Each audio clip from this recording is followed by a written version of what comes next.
कि बड़ी बातें, बड़ी बातें बहुत बड़ी-बड़ी हैं और इतनी ज़्यादा बड़ी कि पूछे मत। बताने में भी बहुत डर लग रहा है और डर इसलिए लग रहा है कि निफ्टी 350 पॉइंट से ज़्यादा लुढ़क चुका है। 22,900 के नीचे आता हुआ दिख रहा है और निफ्टी बैंक जो बहुत कोशिश कर रहा है मजबूत बने रहने की, लेकिन वो होता है ना कि एक मजबूत रहे तो दूसरा उसकी टांग खींच के नीचे कैसे लेता है, जैसे निफ्टी है ना, बैंक निफ्टी की टांग खींच रहा है। 51,500 के करीब है बैंक निफ्टी, थोड़ा सा ऊपर। सेंसेक्स में नुकसान लगभग 1000 पॉइंट का अब होता हुआ दिख रहा है और मिड कैप स्मॉल कैप शेयरों में अगर आप देखेंगे तो वहां पर भी गिरावट गहराती हुई दिख रही है। लगभग 4% नीचे स्मॉल कैप इंडेक्स है और मिड कैप इंडेक्स भी 3% नीचे आपको नजर आएगा। डाउ फ्यूचर्स आज रात फिर से अमेरिका में कोई अच्छी तस्वीर नहीं बयां कर रहे हैं, कह रहे कि हम तो और गिरेंगे। 300 पॉइंट डाउ फ्यूचर्स नीचे दिख रहा है, आपको नीचे दिखेगा करीबन 200-250 पॉइंट नैस्डैक फ्यूचर्स भी। एशिया का मैं देखते ही नहीं है, यूरोप आप देखो मत, हाल सब जगह बुरे हैं, देख के क्या फायदा होने वाला है। सही बात है, सब जगह हाल खराब है। लेकिन चलिए सर, हमारे मार्केट पे कंसंट्रेट करते हैं। तो सबसे पहले तो सर ये हमारे व्यूअर्स को समझाइए कि गिरावट के कारण क्या रहे हैं। देखिए, जब गिरावट बड़ी हो तो कारण भी एक से ज्यादा होंगे, जाहिर सी बात है कि। और आज सुबह हम एक ही चीज को ज्यादा स्ट्रेस कर रहे थे कि क्यों कल के मुकाबले में आज संकेत ज्यादा खराब है। कल भी आपको पता था ट्रम्प साहब ने टैरिफ का ऐलान किया, उसके बाद से डाउ फ्यूचर्स 800,000 पॉइंट नीचे ट्रेड करते हुए दिख रहे थे। लेकिन कल अमेरिकी बाजार जरूरत से ज्यादा गिर गए। जरूरत से नहीं, सॉरी, जरूरत तो मैं क्या बताऊं कितनी जरूरत थी उनको गिरने की, लेकिन उम्मीद से ज्यादा गिर गए, वो कहना ज्यादा जरूरी। उम्मीद थी 1000 पॉइंट गिरेंगे, उम्मीद थी 600 पॉइंट नैस्डैक गिरेगा, 1600, 1700, 1680 पॉइंट प्रिसाइजली डाउ गिर गया। ठीक है, नैस्डैक आपका 1050 पॉइंट गिर गया। तो सारी की सारी गिरावट कल हमने डाइजेस्ट नहीं की थी, पचाई नहीं थी, डिस्काउंट नहीं की थी। तो थोड़ा तो हमको गिरना उसकी वजह से था। तो अमेरिका के बाजार जरूरत से ज्यादा गिरे। नहीं तो कई बार ऐसा लगता है कि अमेरिका के बाजार बड़े हैं, वो कहते हैं कि बड़े आदमी को झटके कब लगते हैं, है ना, पचा लेते हैं, बड़ा मतलब ताकत होती है इनमें। काय की ताकत तुम्हारे में, है ना, इससे तो बढ़िया हम ही ठीक थे कल। सही बात है ना, हमसे ही सीख लेते। लेकिन उन्होंने हमसे नहीं सीखा, तो हमने उनको देखा। आज हम गिरने की एक बड़ी वजह है। दूसरी बड़ी वजह है कि सिर्फ इक्विटी में कमजोरी हुई हो और बिकवाली हो तो ठीक है, डर का माहौल जो होता है ना वो सब बहुत ज्यादा खराब है। गिर जाना अपने आप में कोई दिक्कत नहीं, लेकिन डर के गिरना और ज्यादा खराब है ना। कैसे?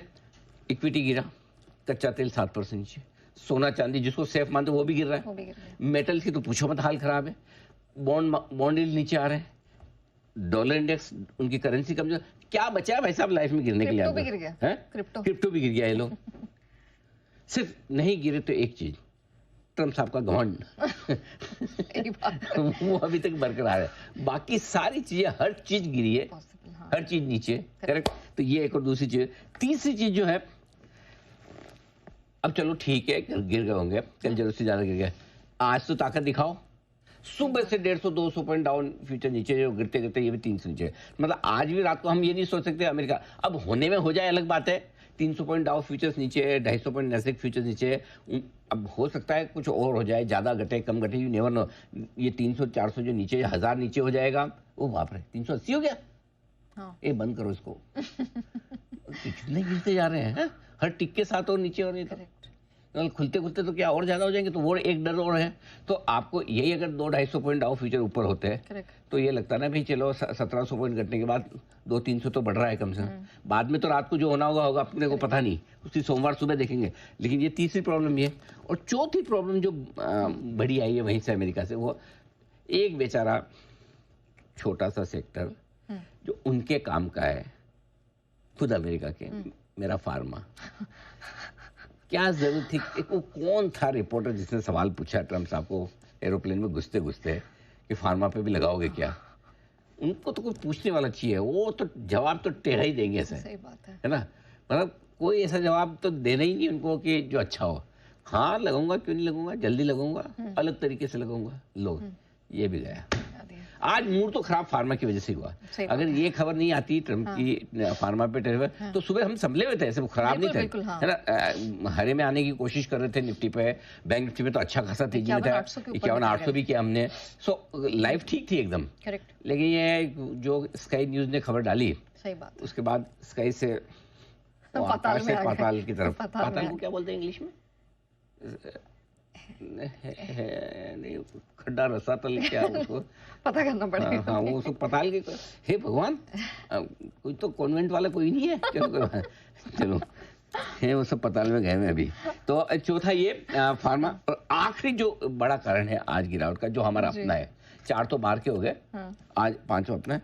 कल की रिकवरी में मैं सुबह भी आपको बार बार कह रहा था नेहा कि दिक्कत सबसे बड़ी क्या है, न एफआईज ने खरीदा न लोकल फंड ने, तो खरीदा किसने?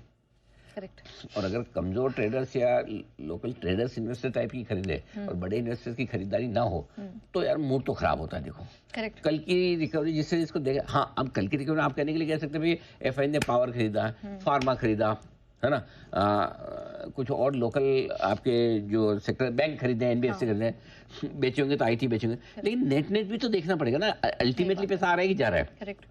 तो कल की रिकवरी में अच्छा 200 करोड़ की मुश्किल से लोकल फंड ने खरीदी, तो गिरावट में वो भी नहीं ले रहे। करेक्ट। तो मेरा ये मानना है कि इस वजह से भी थोड़ा सा मूड खराब होता है। ये 5 कारण थे जिनकी वजह से आज हम ज्यादा गिरे पड़े हैं।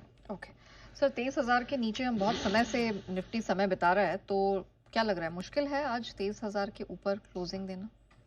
देखो पहली चीज तो मुश्किल है, अच्छा। क्योंकि एक तो क्या होता है आप आखिरी 15 मिनट आधा घंटे में जाएं थोड़ा, या पहले भी जाएं और वापस ऊपर आ जाएं तो ऐसा लगता है कि चलो ठीक है बचा लेंगे, लेकिन आज है ना कोई इसको ऊपर आने की वापस जल्दी भी नहीं दिख रही। अच्छा मान लो, चलो नेहा जी आपने सवाल पूछा उसके लिए just for the sake of question कि 23,000 के ऊपर बंद हो जाते, चलो तो क्या हो जाएगा उससे? कौन सा बहुत फर्क पड़ जाएगा? फर्क सिर्फ इतना है कि 23,000 का लेवल जो है ना थोड़ा साइकोलॉजिकल लेवल ज्यादा है ना, कि 23,000 के नीचे सब हो फिर का असली लेवल जो इंपॉर्टेंट है वो मैं बताता हूँ 22,800। हाँ करेक्ट, आपने सुबह मेंशन भी किया था। हाँ, 22,800 22,800 23,000 आपकी सपोर्ट रेंज है एक्चुअली। सो मेरा ये समझ है कि इसको होल्ड करना चाहिए। मुझे समस्या ऑफ कोर्स 23,000 के नीचे भी है ही है, लेकिन 22,800 के नीचे बंद होने पर मेरी समस्या बढ़ जाती है लाइफ में। ओके। तो मैं 22,800 के नीचे बंद नहीं देखना चाहता। ठीक है। देखना तो मैं किसी के भी नीचे नहीं चाहता लेकिन 22,800 तो कम से कम बचा ले तो ज्यादा बढ़िया। तो अगर 22,800 के नीचे बंद होगा तो समस्या है, 23,000 के नीचे बंद होने पे थोड़ा मूड खराब होता है। ये रेंज को होल्ड करना चाहिए, करे तो अच्छी बात है। अब आइए बैंक निफ्टी में। हाँ। अगर 51,675 के ऊपर बैंक, वैसे 51,600 के ऊपर ही बंद हो जाएगा तो भी अच्छा लगेगा। 51,675 जो कल के हाई के ऊपर अगर बैंक निफ्टी बंद होता है तो मैं बहुत मजबूत क्लोजिंग मानूंगा बैंक निफ्टी की, तो मजा ही आ जाएगा फिर। ओके। ठीक है, क्यों? 47,000 से जो रिकवरी शुरू हुई बैंक निफ्टी की, 51,607 अब तक की हाईएस्ट क्लोजिंग मिली है आपको। ये 1 अप्रैल की शायद, तो वो हाईएस्ट क्लोजिंग आपको मिली है। तो अगर बैंक निफ्टी वापस वहीं पहुंच जाता है 51,607 की, हाँ बिल्कुल, तो फिर आपको क्या चाहिए? फिर मतलब आप एक बेस्ट क्लोजिंग दे रहे हैं इन दिनों की, तो इससे बढ़िया 25 मार्च की, माफ कीजिए 25 मार्च को ये क्लोजिंग आपको मिली थी, तो वो आपके लिए इंपॉर्टेंट लेवल है।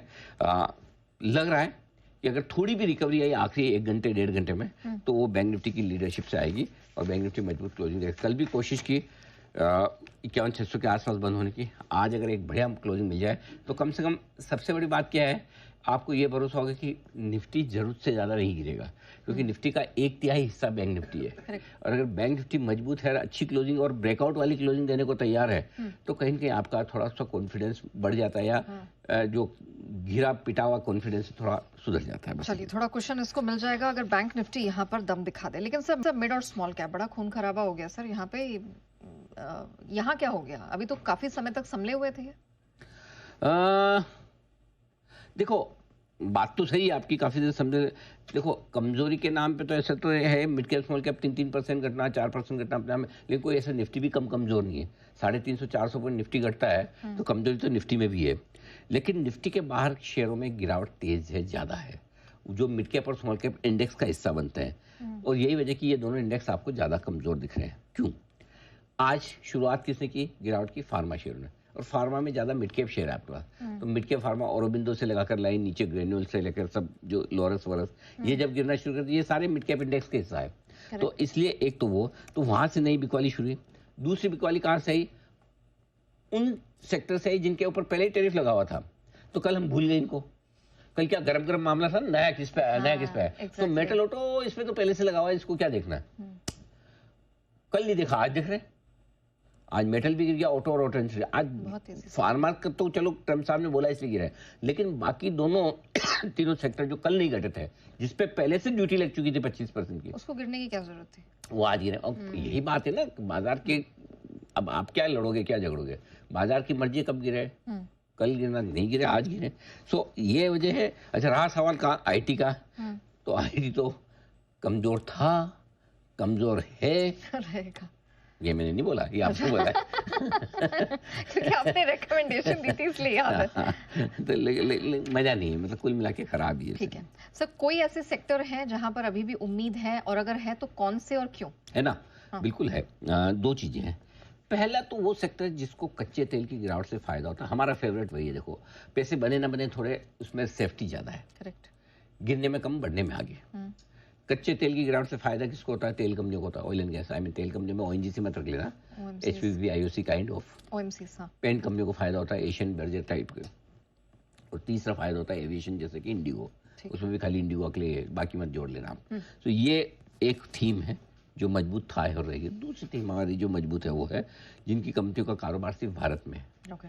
भारत से बाहर कोई का लेना देना नहीं है, वो कंपनियां थोड़ी सी बेहतर हो, स्पेशली अमेरिका से कोई लेना देना नहीं हो। तो इसलिए जैसे आपके कौन से हो गए, फूड प्लेटफॉर्म कंपनियां हो गई, बैंक एनबीएफसी हो गए, है ना, ये तो वहां जाके कुछ करेंगे नहीं। तो जो अमेरिका से जैसा, इसलिए मैं बोलता हूँ कि थोड़े समय तक है ना वो sell global buy local type का काम चलेगा। ओके। मतलब मैं गुड्स की बात नहीं कर रहा कि ग्लोबल गुड्स हाँ। लोकल गुड्स खरीदने रहेंगे। करेक्ट। जिन कंपनियों का ग्लोबल बिजनेस है वो अनटचेबल रहेंगे, क्योंकि एक बेचारा अकेला फार्मा था, वो भी आज बैंड बज गई। सो मतलब रिस्क सब जगह है, सेफ कुछ भी नहीं है जिसका बिजनेस बाहर है। करेक्ट।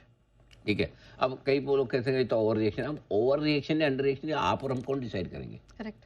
करेक्ट। पूरे साल, इस साल की शुरुआत से 15% on an average pharma stock गिर चुके हैं। आज की गिरावट मिला के देखो तो 20 से 25% फार्मा गिर गया। फार्मा करेक्शन मोड में जा रहा है, जो सबसे मजबूत सेक्टर है, तैयारी कर रहा है। तो इसलिए क्या, बाहर का बिजनेस करने वाला कोई बिजनेस सेफ नहीं है। आप ये कॉलर ऊंची करके नहीं कह सकते नहीं गिरेगा, कोई भी गिर सकता है, लेकिन लोकल में सेफ्टी है। एक, कम गिरेंगे तो, और रिकवर होने में फास्ट रहेंगे। सो फोकस अगर जब भी लेने का मन करे, पावर खरीदो, लोकल आपके जो कंपनियां हैं, प्लेटफॉर्म कंपनियां हैं, वो खरीदो अगर आपको ठीक लगे तो। एनबीएफसीज खरीदिए, बैंक्स खरीदिए, जिनको अमेरिका की स्टोरी से ज्यादा कुछ फर्क नहीं पड़ता, बस वही लीजिए। ठीक है, चलिए तो फिलहाल ये